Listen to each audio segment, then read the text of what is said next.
Halo guys, kembali lagi bersama gue Fadil Sukaiti, dan pada video kali ini gue ingin membahas sesuatu yang mungkin cukup berdampak besar bagi industri teknologi, yaitu berita mengenai ini. Mungkin beberapa dari kalian udah tahu kalau Nvidia akan mengakuisisi ARM dengan harga 40 miliar dolar. Kalau berdasarkan kurs dolar saat gue merekam video ini, nilai tersebut setara dengan 592 triliun rupiah. Harga tersebut bisa dibilang jauh lebih tinggi dari saat SoftBank Group mengakuisisi ARM 4 tahun yang lalu. Jadi kenapa Nvidia mau akuisisi ARM sih dengan harga yang super mahal ini? Nah, pertama-tama gue ingin bahas dulu siapa itu ARM. ARM itu merupakan sebuah perusahaan teknologi pencipta CPU layaknya AMD dan Intel.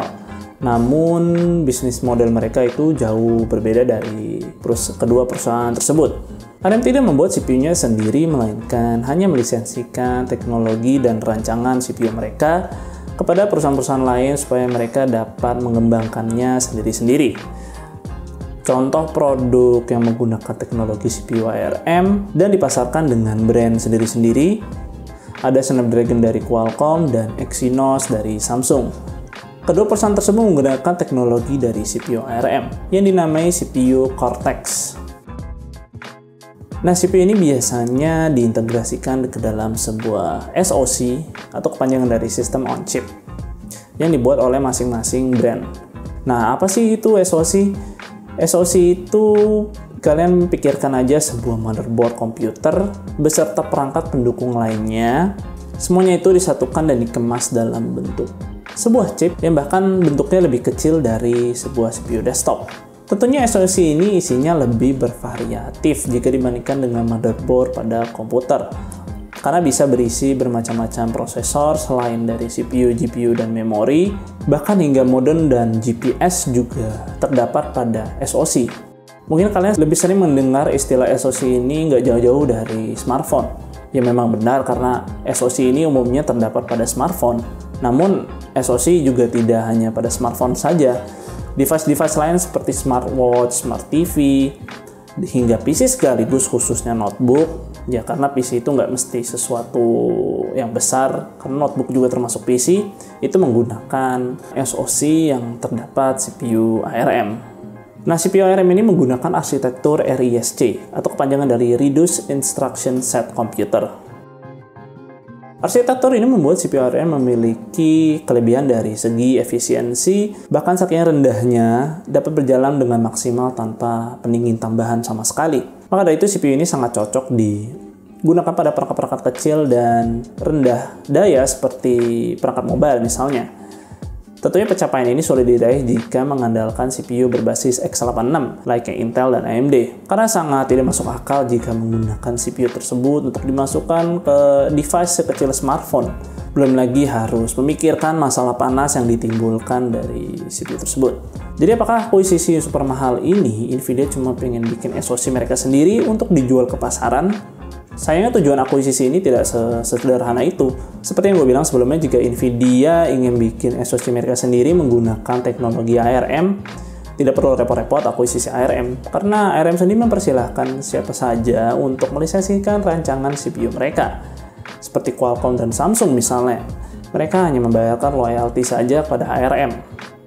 Sebenarnya Nvidia juga sudah memiliki SoC mereka sendiri yang menggunakan teknologi ARM yang dinamai dengan Tegra. Nah, chip ini sudah eksis sejak lama dari beberapa tahun yang lalu dan sempat juga digunakan pada salah satu brand smartphone. Namun untuk saat ini hanya beberapa device saja yang menggunakannya seperti Nvidia Shield dan Nintendo Switch.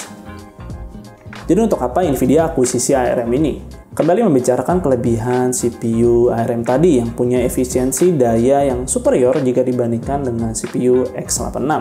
Jadi banyak sekali perusahaan teknologi yang mengadaptasi CPU ARM ini ke dalam berbagai perangkat, dari yang sangat kecil hingga yang sangat besar. Contohnya ada smartphone seperti yang tadi gue bilang, kemudian tadi juga ada smart TV, smartwatch, kemudian ada juga PC khususnya notebook, bahkan Apple dikabarkan akan transisi dari Intel ke ARM untuk perangkat iMac dan MacBook. Kemudian pada perangkat IoT seperti smart home, smart city, terus kemudian ada robotika dan juga mobil berbasis self-driving. hingga sekelas cloud. Semua tersebut menggunakan teknologi dari CPU ARM. Di balik lisensi teknologi CPU, menariknya ARM juga memiliki fokus pada bidang AI. Dan jika melihat ekosistem dari ARM sendiri, tentu AI yang mereka kembangkan bisa diterapkan jauh lebih luas. Nah, jadi ARM dan NVIDIA itu sama-sama memiliki fokus di bidang yang sama, yaitu AI. Namun NVIDIA tidak melihat hal tersebut sebagai saingan bisnis, melainkan NVIDIA malah ingin merangkul teknologi AI dan ekosistem dari ARM tersebut. Mungkin kata NVIDIA seperti, woi kita punya fokus yang sama, jadi kenapa nggak join bareng aja untuk membuat sesuatu yang lebih baik lagi. Nah, tapi buat kalian yang belum tahu, NVIDIA itu sebenarnya fokus di bidang gaming tuh hanya porsi kecil aja. Jadi mereka juga punya fokus di bidang AI yang bahkan sudah jauh lebih luas dari nggak hanya segmen gaming doang. Dan mereka tuh udah banyak sekali bekerja sama dengan berbagai developer untuk menghasilkan bermacam-macam teknologi.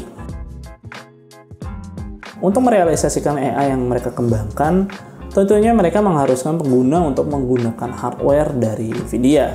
Kita ambil contoh seperti implementasi DLSS, Deep Learning Super Sampling, yang ada pada game. Kenapa cuma eksklusif untuk GPU RTX? Ya karena GPU RTX memiliki kesamaan teknologi seperti GPU yang ada pada data center mereka untuk mengolah AI tersebut.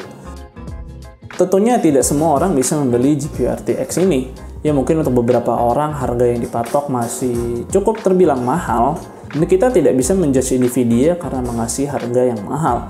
Karena teknologi yang mereka kembangkan ini itu bisa dibilang tidak murah. Maka dari itu, harga yang mereka tawarkan kepada pengguna rasanya cukup wajar saja. Tapi di saat bersamaan, yang namanya sebuah teknologi juga harus dirasakan semua orang kan? Lalu bagaimana caranya sebuah teknologi yang mahal bisa dirasakan oleh banyak orang? Disitulah keistimewaannya ARM. Beragam device yang menggunakan teknologi CPU mereka, dari yang harga super murah hingga yang super mahal, serta bermacam-macam sistem operasi dan software yang telah mendukung CPU ARM. Nah, dengan akuisisi ARM ini, NVIDIA bisa menguasai teknologi ARM tersebut. Dengan begitu, NVIDIA bisa mengintegrasikan AI yang mereka kembangkan ke dalam device-device ARM. Jika benar-benar terrealisasikan, mungkin kedepannya akan banyak sekali teknologi NVIDIA yang bisa diterapkan pada sebuah smartphone. Apakah teknologi GPU gaming mereka bisa diterapkan pada smartphone nantinya? Mungkin saja.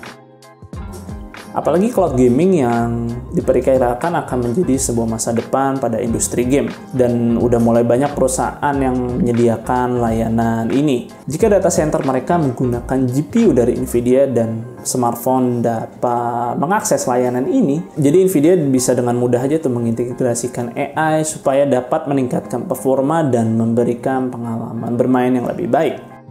Tentunya masih lebih banyak lagi kelebihan jika berbicara teknologi cloud dan AI. Dan tentu kelebihannya tidak hanya pada segmen gaming saja. Mungkin hal tersebut terdengar positif, tapi di saat yang bersamaan NVIDIA juga terdengar ingin berkuasa. Apakah NVIDIA ingin melakukan monopoli? Karena banyak banget nih yang pakai teknologinya ARM. Ada Qualcomm, Samsung, Google, Apple, hingga Microsoft, dan masih banyak lagi. Dan kalau ARM dipegang NVIDIA, ya dengan senang hati NVIDIA bisa memutus kerjasama tersebut dan udah. Tapi tenang aja, kemungkinan hal tersebut nggak akan terjadi karena NVIDIA sendiri mengatakan kalau ARM tetap bebas menjalankan bisnis mereka seperti biasa. Dengan begitu perusahaan-perusahaan tetap dapat melanjutkan kerjasama mereka dengan ARM. Kalau menurut gue sih juga nggak mungkin ya NVIDIA memutus kerjasama seperti itu ya, karena kalau dilakukan ya akan menghancurkan ekosistem ARM itu sendiri yang tadinya menjadi tujuan utama NVIDIA tersebut. Ya ujung-ujungnya juga nanti kan NVIDIA yang untung ya, karena profitnya ARM akan menjadi profitnya NVIDIA juga kan. Akuisisi ini masih dalam tahap proses karena NVIDIA belum benar-benar sah untuk memiliki ARM. Jadi uang 40 miliar dolar tadi itu hanya sebatas persetujuan aja. Dan NVIDIA juga harus mengurus izin pada pemerintah Inggris, ya karena ARM berpusat di sana, begitu juga pemerintah Eropa, serta negara lainnya seperti Amerika dan China. Kemudian juga dari akuisisi ini, Nvidia tidak sepenuhnya akan memiliki ARM. Hanya 90%-nya saja, dan 10% sisanya masih tetap dipegang oleh SoftBank Group. Ya, semoga aja akuisisi ini bisa memberikan hal positif pada industri teknologi nantinya. Dan gue harap sih Nvidia bisa menjaga komitmennya untuk tetap membiarkan ARM untuk mandiri. Karena banyak banget kan yang tadi menggunakan teknologi ARM tersebut. Dan mungkin hal ini akan menjadi sesuatu yang game changing di masa depan nantinya. Nah, itu aja yang dapat gue bahas mengenai video ini. Dan jika kalian berkenan, like dan share video ini. Dan jangan lupa subscribe channel gue jika kalian nggak mau ketinggalan konten dari gue. Dan bagi kalian yang suka baca-baca, silakan kunjungi website gue, serayatekno.com. Dan sekian dari gue Fadil, see you on the next video.